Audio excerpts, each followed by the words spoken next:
Hello എന്താണ് കണ്ണൊക്കെ പിടിച്ചെന്താണ്? എന്താ പ്രശ്നം? എന്താ പ്രശ്നം? കഴിഞ്ഞില്ലേ നിന്റെയൊക്കെ കടി? നിന്റെ കടി കഴിഞ്ഞില്ലേ? അത് കൊള്ളാന്ന് പറയാൻ എന്ത്? കടി കഴിഞ്ഞില്ലേ? ഡയലോഗ് കൊള്ളാം. ആ ഡയലോഗ് പറയാ. എന്താ പ്രശ്നം നിനക്ക്?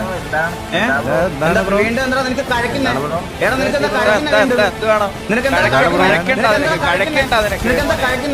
നിനക്കെന്താ കഴിക്കുന്നേ? വീണ്ടും വീണ്ടും വീണ്ടും നീ കുണ്ണാവണമെന്ന് പറഞ്ഞത് എന്നെ എന്തിന്?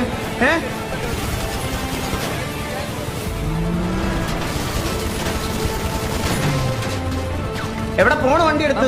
എവിടെ പോണ്? ഇറങ്ങ് ഇറങ്ങ് ഉണ്ണയും കൊക്കിക്കൊണ്ട് എന്റെ അടുത്തോട്ട് വന്നേക്കുന്നു.